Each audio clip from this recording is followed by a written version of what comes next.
This is a time for you to share. We'll facilitate some of the discussion, and we're going to kick off with Lucy Brogden. Lucy Brogden AO is chair of the Australian Mental Health Commission. She brings extensive experience in psychology, and her primary areas of focus are mental health in the workplace and in the community. So that's particularly relevant for us today. She's also, like some of us, a blogger of renown and a blogger of positivism. So Lucy will share with us for 15 to 20 minutes or so. And I encourage each of us to engage. Do it via the chat function, do it via unmuting yourself and so forth. But please, this is a time for all of us to share as much or as little as we want to share. Lucy, welcome. Thank you, Bruce. Thank you for inviting me to participate today. This is great. And you've got some recent research that you're going to share with us, which is great. But if you can help us to understand what you're seeing in some of the mental health impacts, but also how are you personally remaining optimistic? How are you thriving perhaps in this time of COVID? So please share your experience and your insights with us.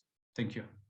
Thank you. Thanks, Bruce. And thanks to so many people for coming online today to participate in this conversation and to really, I think, draw strengths from one another and encouragement. It's such a powerful force to be able to, even if we can't be physically present with people, feel their presence through the screen and through their actions and their words. I'm on the lands of the Guringai people, and I pay my respects to their elders past, present and emerging, and particularly in the context of mental health and wellbeing, really like to acknowledge the deep understanding that our First Nations people have, not just here in Australia, but right around the world when it comes to social and emotional wellbeing.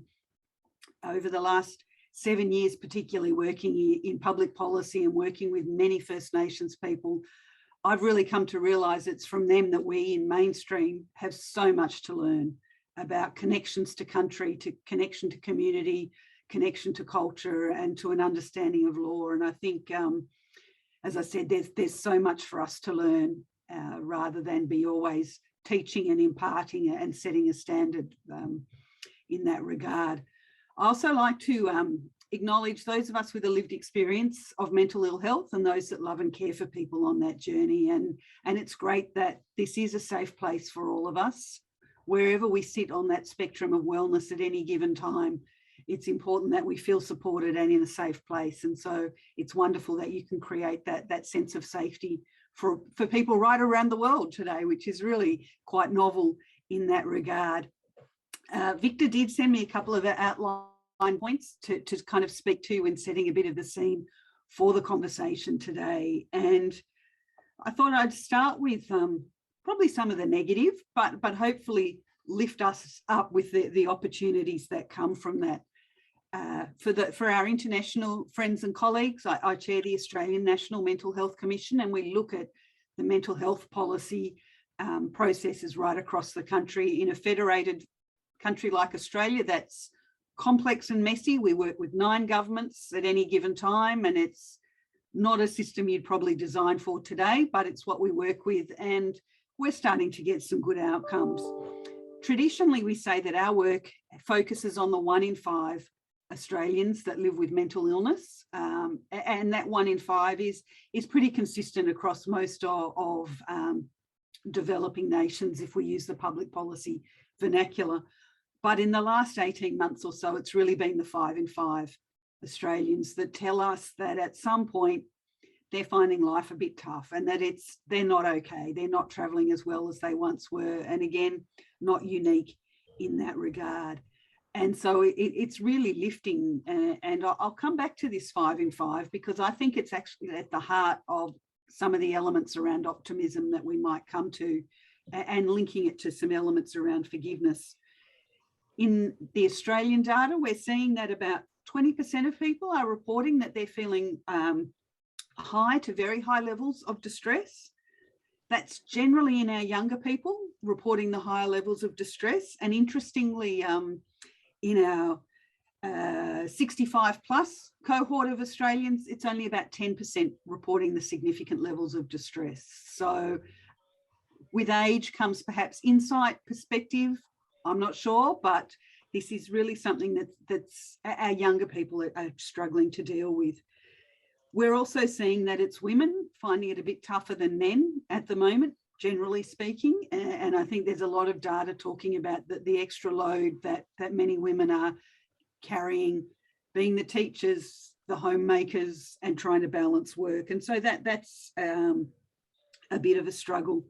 Around the elements that I feel saddest and really feel the pain, and that going to that visceral response, Bruce, are around the fact that 16% of Australians are reporting a strong sense of hopelessness and worthlessness. And this is quite, distressing numbers. Anyone in pain is something to be distressed. 11% of people feel that there's nothing that can be done to cheer them up. And that's not a good place to be for anyone. And that emotional pain often translates into physical pain, and we don't want that for anyone. We are seeing, but on the plus to these bad numbers are some positive numbers. And while we are seeing, particularly our young people presenting for more care, which can be a good thing because they're reaching out for help, we're also seeing that our suicide data is starting to flatten and come down. And again, this is a phenomenon in the developed countries. And some of the things that are being attributed to this is that we are actually making more time for one another. We're recognising those people in our family, in our network that might be doing it a bit tough. And we're really making a concerted effort to reach out to those people and wrap around them. And I think if we're starting to take note of what it is that we want to take forward, post all of this, it's that sense of connection and community, things we've talked about, but now we're actually putting into action.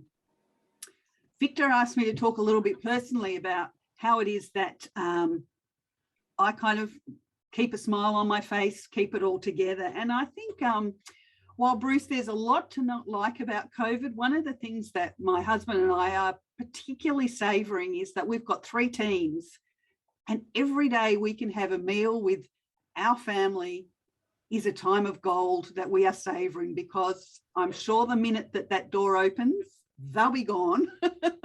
And so to have these precious opportunities to walk at the beach, walk in the bush, actually have meals and conversations when nobody's rushing to anything is actually gold. And that's something that we cherish at the moment. So there's something in that. But really the secrets for us have been to be very conscious in the way we're going to cope at this time. We've been consciously thinking about having one day at a time, not looking too far. We've been really conscious about thinking about the routine that we would have, about having exercise, about getting the sun on our face when we could, feeling the wind, putting our feet into water when we could, eating well, trying to sleep well. I think all of us have found our sleep the most disrupted in this time, and also being very active in our practice of gratitude. And that's something that we consciously do, is really think about what it is that we can be grateful for, acknowledge the things we don't like, but really consciously spend some time in that place of gratitude and being with one another. And our kids were very fortunate to go to a school that was seen as alternative even 10 years ago, but was very much based in mindful practice and meditation and spirituality. And for all of us to be able to take our minds and bring them down a notch has been absolute gold, to see that even our kids can say, you know what, I've just got to pause. I've just got to take a moment to bring my mind back to a place of peace, to find my center and calm. And I think my husband and I are quite grateful that we've given them that gift to be able to do that. I think one of the other things that Victor asked me to sort of talk about was this increase in, the downward trend of optimism, but maybe the uplift that we're seeing. And, if we look at, physiologically, but also from a psychological perspective, optimism sits very closely with things like empathy and gratitude. And I think at the moment, while it is tough, one of the things that we're seeing in being 5 in 5 Australians that are all finding this time tough is that perhaps we're building up a greater capacity for empathy for one another. And we are getting a better sense of perspective. And I would hope that we are able, as I said, to take some of that perspective forward into the future and use that sense of empathy to say, okay, I'm doing it tough, but I can actually get out to the beach. I'm doing it tough, but I live in a house with separate rooms. Some of my work is dealing with programs in Western Sydney where it is really tough at the moment. My kids have a bedroom of their own. They're not 18-year-olds sharing bunks in crowded housing because that's all they can afford. Mm-hmm. They're not being taught the need to stay safe from a health perspective, but to bring food and money into the household. And I think, the more we start to think about our context and bring those practices and build that empathy, then we start to feel those things around gratitude and social support and sympathy for one another. And that really comes to a place of forgiveness, which is ultimately about creating an environment for optimism. So I might stop there, Bruce, and happy to take questions, or if there was something else, Victor, I should have covered, let me know. No, thank you, Lucy. I do have one question, Bruce. Thank you, Victor. And it's the question we always ask someone, Lucy, when they join the Centre for Optimism, is what makes you optimistic? Oh, so many things, Victor. I couldn't put it into one thing. I see it everywhere, in everything around me. It makes me optimistic. And I know that probably sounds really trite, but it's everywhere. Yeah, our friend Jenny Boymel, the same in Project Optimism. When we ask her what makes her optimistic, it's everything. And yet other people, Noreen, who's with us, is a learned optimist. It's been a process of learning optimism and some of those tools. So, for you, so you obviously dinner with the family, gratitude practices, spirituality, walking in the sun. Are these the things that help to reinforce your optimism?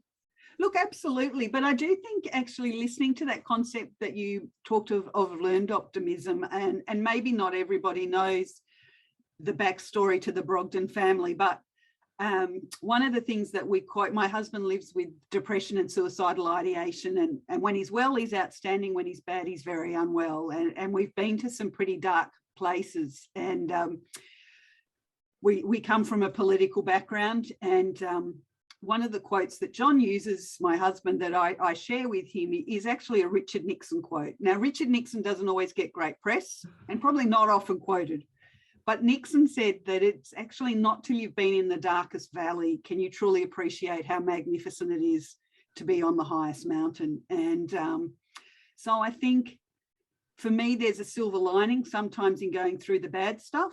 Not that I would wish someone that journey, but if you have come out through the bad stuff, it is quite magnificent. Everything takes on a brighter light when you've come out the other side of that, I think. One of our board members, Lucy, is a board member of the Nixon Library.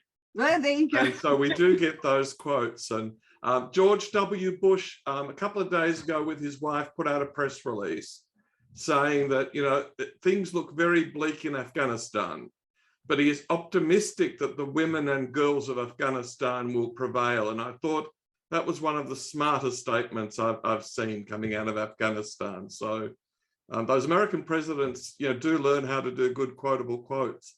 They do, but there's a lot more to it than that. And let's hope and pray for those women and girls. Yes. I think, Lucy, for me as well, even that you can tell that story nowadays, that the stigma of mental health, the fact that we can now say it's okay to not feel okay has been a big shift over the last decade, obviously, but also through the last 2 years almost of COVID, that we can admit to ourselves and to others that we are struggling and that we need a little bit of help as well. So I think that's been a positive, but you talk almost about a societal benefit of coming together in community, of having empathy for our neighbours and working together through this.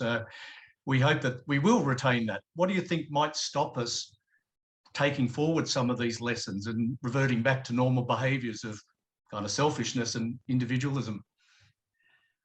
Bruce, I really think I've come to realise that things don't just happen. You have to actually be very conscious about the things that you want to achieve. And I guess my great fear is that, you know, the minute they open the doors, we just rush back in. You know, It's like opening the floodgates. And I think it would be lovely if we could actually, in our lives, in our families, in our workplaces, start to be consciously thinking about what new is going to be. I'm not keen on these build back better concepts, but just there was an article in the New York Times, I can't remember the name of the woman, Priya, I can't remember her surname, but she said, let's ask ourselves these questions.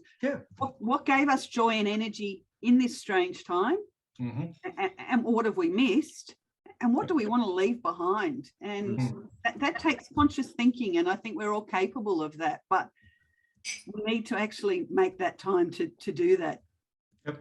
And what a great segue to why we're meeting today. This is time out in one sense to have that pause for reflection. We've got about 5 minutes to the hour, so thank you, Lucy, for sharing. I did say earlier it is a safe place, so we're only going to record up till now. So I invite people in the next 5 minutes or so. Let's start to share your stories. Well, after that inspiring opening by Lucy Brogden with Bruce Everett, the journey in our vigil passed through Michael Batura's wonderful assessment of the modern mind. We shared poetry, and we shared songs, we shared meditation, we shared optimism, we shared laughter. An absolutely superb event, and we'd love to get you involved with the Centre for Optimism. The website is on the screen now, centreforoptimism.com. And join us. Take up a free subscription, or better still, join us as a member, and we'd love to have you involved. Please go well, go happy, and have a wonderful day.